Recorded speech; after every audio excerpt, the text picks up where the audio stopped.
Welcome to the Kingsman Podcast, where diverse Christians share their faith in Jesus Christ. Formed 20 years ago, we aim to bring Jesus Christ glory and honor and give a modern-day Christian perspective.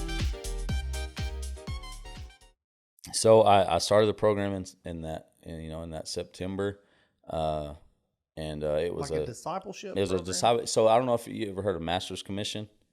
Mm-hmm. So it's like a 9-month commitment to just the Lord, really. Like, you can't talk to the opposite sex, you can't date. It's 6 days a week to the church, 1 day off. It was Mondays. I mean, it was honestly like a hardcore like Christian boot camp type situation. That fits your personality, Oh man, right? yeah. Discipline. I'm all in. Oh yeah, it was like structured. It was 7 a.m. to 5 p.m. From 7 to 9, you're in prayer. From 9 to 11, you're helping with a little Mother's Day out.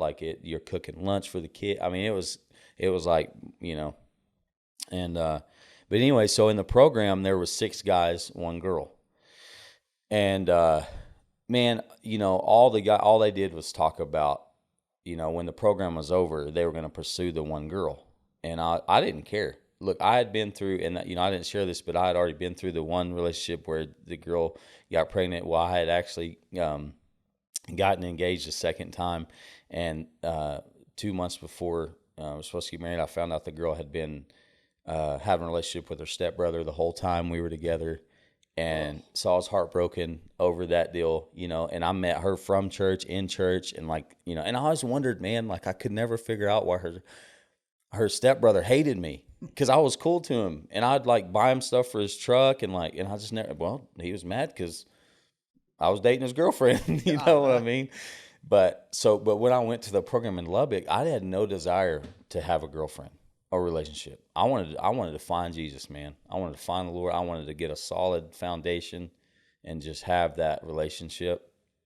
And so, anyways, all the guys, that's all they did was talk about this girl in the program, and all this stuff. And they would go do things, and I would stay at the apartment and read my Bible. And when I say the apartment, it was a 2-bedroom apartment, 6 guys living in it. So imagine that. Yeah, it was bunk beds, and yeah, it was not the funnest time. But anyways, so the girl, of course, is who's now my wife, Deanne, and been married 20 years in December. But Congratulations. Yeah, thank you. Appreciate it. 5 kids, 20 years of marriage, so pretty crazy. That's awesome. But met, so she was in the program while her brother had came to the program to visit and kind of stay with us in the apartment. And he went to leave, and he asked me for my number, and so I said my number, and it was real easy to remember. It was 438-5898. It's really easy to remember. Well, she heard me tell him my number, and so a couple of days later, I get a text, "Hey, what are you doing?" I'm like, "Who's this?" "Oh, it's Deanne." "Why are you texting me? You're not supposed to be texting me, "Oh, well, I text the other guy." And she did, and they would talk, and, which they were breaking the rules. So, well, I'm not breaking the rules, y'all can break the rules all you want to, Yeah. And so I just kind of put a wall at first. But then we started being around each other more. She would start, telling me to smile, because I didn't smile a lot. She's like, "Smile, it increases your face value, and saying things like that. And so one Sunday, it may have been a weekday, I don't know, but we happened to be in a conference room, just us two, of course, big, huge table, bigger than your table, but I was on one end, she was on the other, and I was like, "Hey, why do you always tell me to smile?" She's like, "I don't know." I was like, "Well, I know why." And she's like, "Why?" I said, "We can't talk about that for 9 months. And she got red. I mean, she got so red because she knew, that I knew and stuff. And so, that just kind of made it more difficult being in this program. You can't date, talk to opposite sex. So we continued to text back and forth for a little while. Well, they had a special evangelist come to our church that we were in the program in. And I don't remember the sermon he preached, but I remember when he got done, I was like, man, I got to quit texting her because this is breaking the rules. I was convicted, just felt, earlier you were talking about your parents as a kid, feeling that conviction or that guilt, which, like you said, God doesn't give us that spirit of guilt, but of, he cares for us, so he wants us to do better. But anyway, so, well, I ended up, I said, "Hey, if we're going to break the rules, I'd rather talk to you, not text you, type thing." So I ended up calling her that night after that evangelist was there, and I said, "Hey, we can't do this anymore. Like, this is wrong. Like, it's not like we were doing anything like physical, but still, it was against the rules, Yeah. And so I said, hey, after tonight, we're done talking. Well, we ended up talking till 6 a.m. Okay. And we're off on Monday. So we have the bright idea. We're going to meet up to talk about, things in the future. I said, we got to meet somewhere public so that we don't fall into temptation or something like that. Cause dude, I'm 20, she's young. I mean, we're young, dude. When you're that age, you're like that's really a good spring decision chicken. making. You know what I mean? You were that mature to do that. Yeah. And so we meet up, talk about things. But the agreement was, she's like, if we meet, you have to swear to me you're not going to tell the leaders. I was like, I swear. Dude, the next day we're in prayer. We're 2 minutes deep in a prayer. And I'm like, I got to tell them. I got to tell the leaders.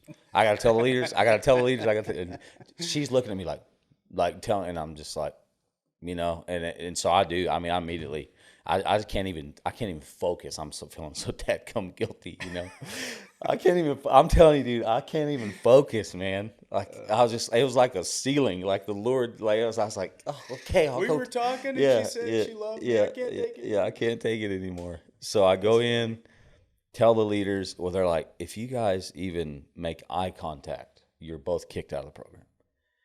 Like, if you even, and I was very influenceable back then because I was new, man. I was like a fresh, trying to see. And so they told me that there's no way that she was who God had for me because God wouldn't bring who he had for you to a program you're not supposed to date, all this stuff. I was so influenceable, man. They could have told me that God wanted me to move to China and I would have done it because I was that influenceable. So when they tell me this, I took they were my leaders. So I was like, okay.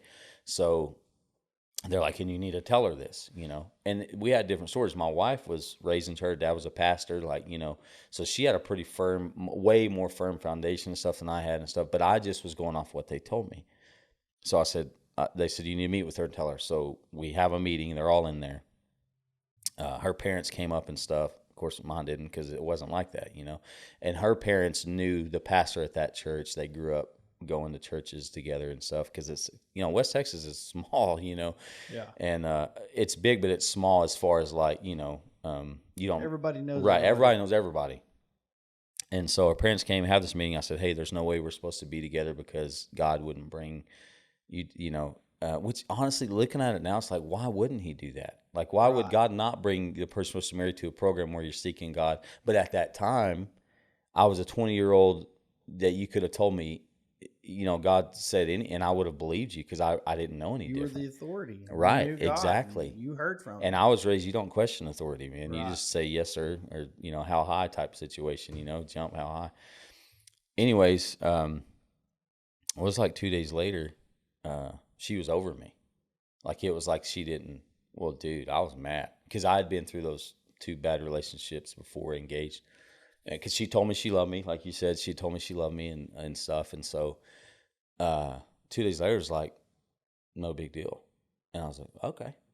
And so then I became Captain Turd Pants. I don't know what you'd call it. I mean, like, I was a turd to her after that. I was mean, like, so mean, dude. Because I was mad. I thought she just spouted "I love you" off, And I'll never forget when she told me she loved me. I was like, hey, I don't take that lightly. She's like, well, I don't either. I was like, okay.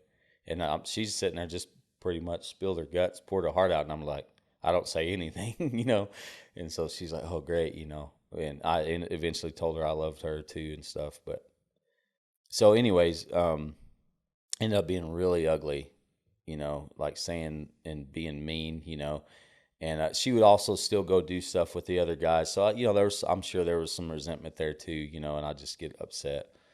But then I kind of chilled out, and she, it kind of that kind of wore off a little bit. And I remember I'd be sitting like in a conference room, kind of where you're at, but then she was in the front desk lady's office, and I'd catch her looking at me, and I'd get up and go shut the door so she couldn't see me. Cause I was, I was like, I can't do this, it's so, but anyways, graduated the program. I moved back to Oklahoma to drive a wheat truck for my stepdad. And I'd been back in Oklahoma for like 3 weeks. My phone rings. Hello. Hey, what are you doing? Nothing. Who's this? I wouldn't talk to, anybody or worried about, you know. And I don't remember what she said, but she said something and it clicked who it was, you know. And I started crying. I was like, I miss you, you know, you know. And she's like, well, I got some questions, you know. And if you enjoyed that video, click here for more videos like it, and click here to subscribe for future videos.